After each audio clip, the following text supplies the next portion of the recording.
Assalamualaikum warahmatullahi wabarakatuh. Salam Rahayu, Rahayu, Rahayu.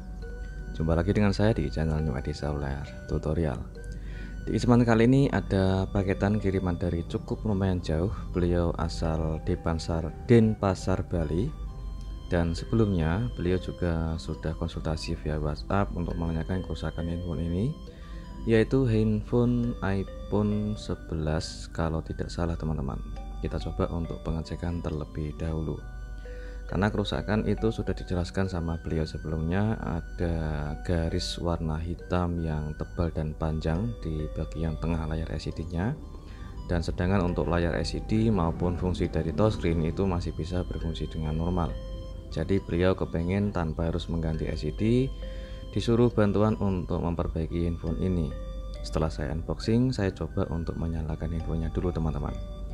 Oke, kita lihat sesama untuk melihat kondisi kerusakannya. Ini sambil saya coba untuk pengecasan agar kondisi baterai itu tidak habis ya teman-teman, karena beliau mengirimnya cukup jauh. Oke, handphone sudah menyala. Baterainya cukup masih banyak ya teman-teman.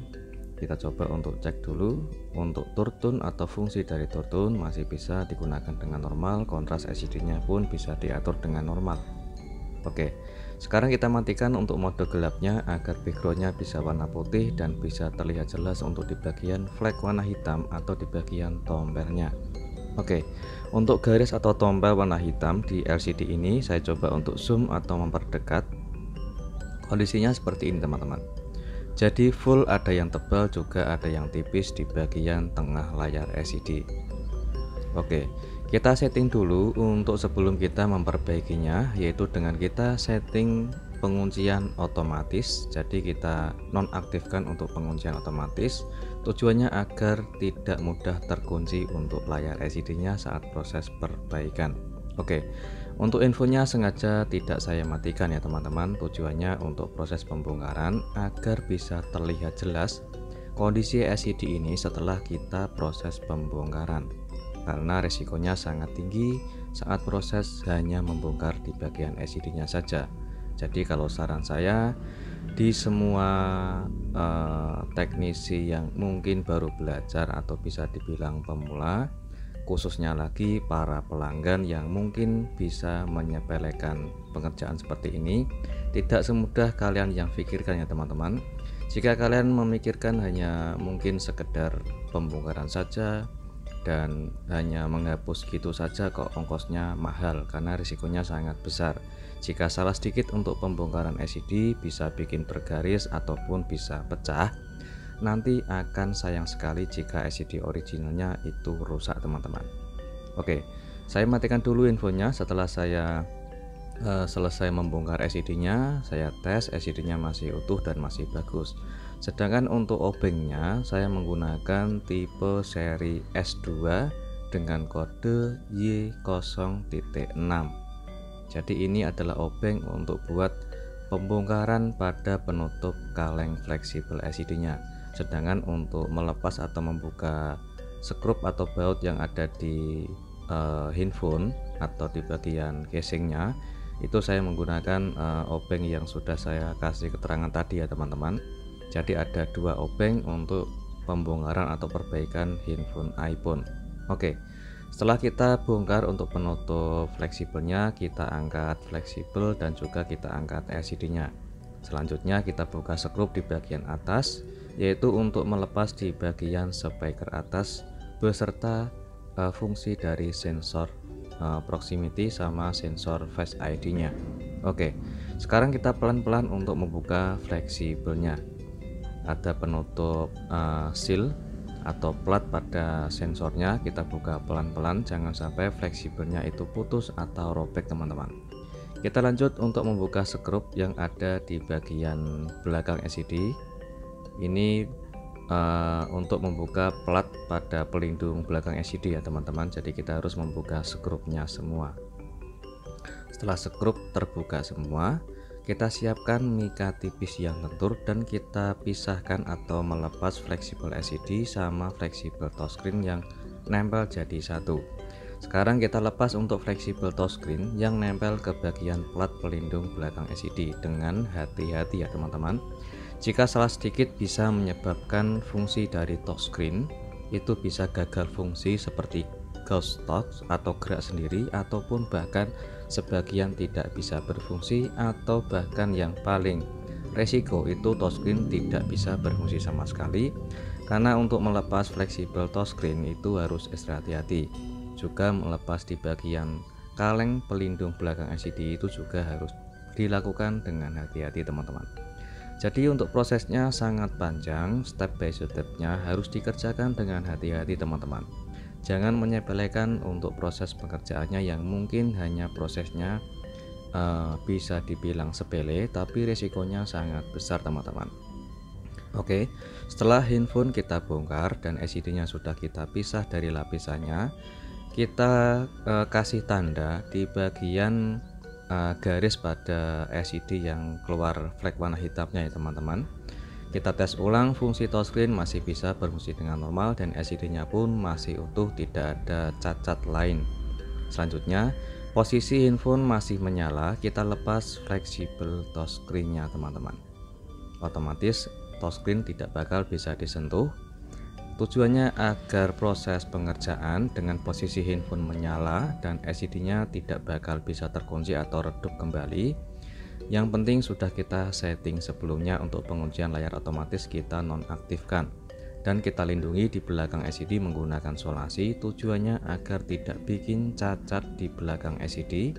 Karena untuk prosesnya kita lakukan dengan manual dengan cara kita siapkan untuk tisu kering biasa dan kita pijit atau kita tekan halus sambil kita dorong pelan-pelan, yaitu sebagai tatakan ujung kuku. Jika sudah kita pijit atau kita urut, nanti ada perubahan sedikit demi sedikit akan hilang teman-teman. Dan untuk di bagian fleksibel LCD khususnya harus sama diperhatikannya saat proses kita membersihkan atau menghapus flek hitamnya teman-teman.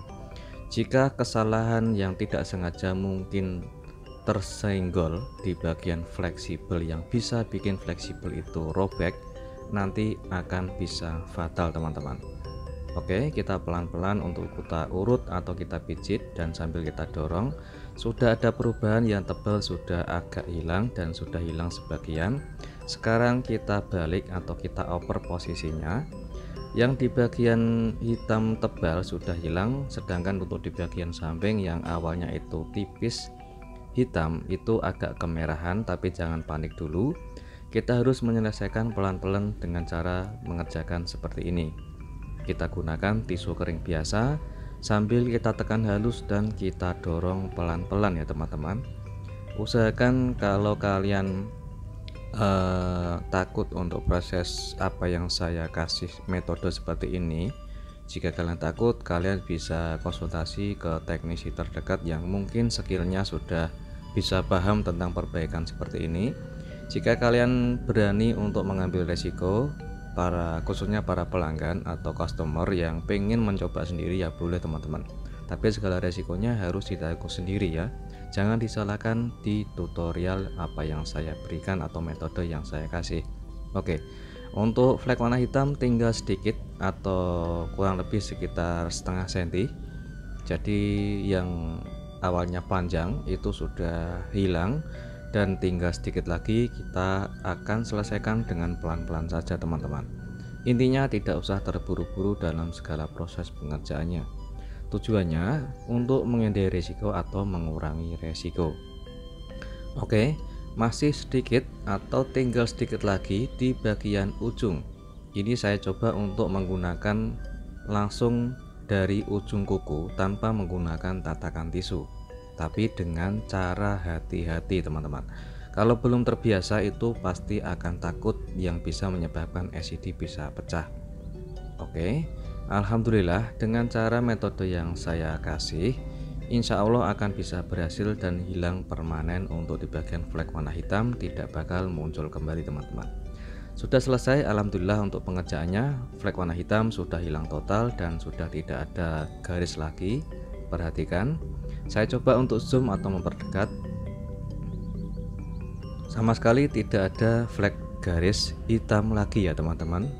Di bagian atas khususnya, untuk di bagian bawah itu masih bersih dan masih jernih, dan LCD-nya pun tidak perlu kita ganti LCD yang KW ataupun LCD yang baru yang original, karena LCD yang original yang baru itu sangatlah mahal sekali teman-teman. Banyak yang salah paham tentang perbaikan seperti ini, yaitu menghapus flag warna hitam kok ongkosnya cukup lumayan mahal. Ada yang 500, ada pun di atas 500, sesuai dari tingkat kerusakannya atau tingkat ketebalan dari flag warna hitam, dan juga disesuaikan dengan tipe seri handphonenya ya teman-teman.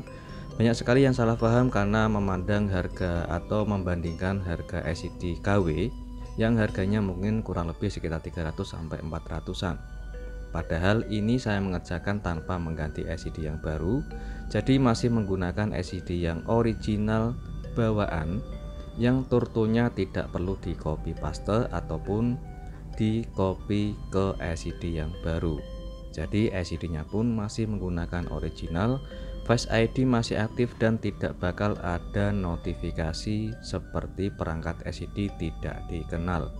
Saya ulangi lagi ya teman-teman, kalau mengerjakan seperti ini atau perbaikan flag warna hitam atau garis hitam yang khususnya masih menggunakan kualitas LCD ori bawaan, tidak perlu mengganti LCD yang baru, dan harga LCD-nya jangan dibandingkan sama LCD kualitas KW yang baru ya teman-teman. Jadi sekali lagi, agar lebih paham perbedaan LCD dan juga harga LCD sama tarif perbaikannya, karena sesuai resikonya teman-teman. Jika gagal perbaikan nanti bisa fatal dan disayangkan sekali apabila LCD originalnya itu cacat ataupun rusak, karena LCD yang originalnya cukup sangat lumayan mahal, yaitu di atas 1 juta, mungkin bahkan sampai 2 juta teman-teman. Oke, setelah kita selesai memperbaikinya, kita rakit ulang seperti proses perakitan awal ya teman-teman, yaitu pemasangan seperti plat pelindung belakang LCD, serta pemasangan ulang seperti posisi fleksibel touchscreen sama penataan pada fleksibel LCD ke fleksibel touchscreen. Jadi pemasangannya harus kita pasang ulang dengan sepresisi mungkin, jangan sampai ada tingkat kemiringan. Tujuannya saat proses perakitan LCD ke frame ataupun LCD ke body handphonenya itu tidak bikin rusak ya teman-teman. Oke, selanjutnya selesai kita rakit untuk LCD-nya, segala spare part-nya sudah kita pasang, dan selanjutnya kita pasang fleksibel LCD, fleksibel touchscreen, dan juga fleksibel speaker atasnya. Tinggal kita merakit atau pemasangan penutup fleksibelnya. Oke, untuk di bagian kamera depan dan sensornya itu sengaja saya kasih solasi kuning, tujuannya untuk melindungi dan mengurangi resiko saat kita proses pengerjaan agar tidak terganggu atau tidak kemasukan debu. Kita lanjut untuk proses pengecekan dulu sebelum kita rakit LCD atau sebelum kita pasang LCD ke body infonya. Oke, LCD masih tetap menyala dan saya masukkan passwordnya. Kita cek ulang untuk fungsi dari Totun masih aktif karena masih menggunakan LCD dari ori bawaan tanpa kita harus mengopi turtun ke LCD yang baru ya teman-teman. Oke, untuk flag warna hitam sudah hilang total karena sudah kita hilangkan dan sudah kita bersihkan garis hitamnya. Fungsi turtun masih aktif, kontras layar juga bisa diatur dengan normal. Sekarang kita rakit kembali LCD ke body infonya. Dengan hati-hati, untuk proses pemasangannya harus kita presisikan dulu dan jangan dipaksa jika belum presisi teman-teman. Oke, sudah kita presisikan untuk pemasangan LCD. Selanjutnya kita sambil menyalakan infonya lagi dan kita pasang baut terakhir atau skrup di bagian body infonya. Oke, sudah selesai. Saya coba untuk membersihkan di bagian kaca dari LCD-nya agar bisa lebih jelas untuk melihat kondisi LCD setelah kita selesai perbaikan. Oke, dan ini adalah hasil akhirnya setelah kita melakukan step by step dari perbaikan untuk menghapus atau menghilangkan garis hitam atau flag warna hitam. Perhatikan di bagian LCD-nya sudah hilang total tanpa ada bintik-bintik kecil ataupun garis hitam. Untuk di bagian bawah itu ada garis yang miring, itu adalah dari bawaan tempered glass atau anti gores teman-teman. Kita cek kembali fungsi dari turtonya, masih aktif dengan normal, bisa dimatikan dan bisa dinyalakan kembali. Untuk kontras layar bisa diredupkan dan juga bisa dicerahkan dengan normal. Sekarang kita cek fungsi dari touchscreen-nya. Untuk fungsi touchscreen masih bisa berfungsi dengan normal. Sekarang kita cek fungsi dari kameranya, ada buram, ada goyang atau tidak. Alhamdulillah masih bisa fokus dengan jernih dan juga bersih ya teman-teman. Jika kita melakukan pengerjaan dengan hasil yang maksimal, nanti akan bisa membuahkan hasil yang maksimal juga. Untuk kamera depan dan kamera belakang bisa berfungsi dengan normal. Dan untuk flek warna hitamnya sudah hilang permanen. Semoga bermanfaat dan jumpa lagi di tutorial berikutnya. Assalamualaikum warahmatullahi wabarakatuh.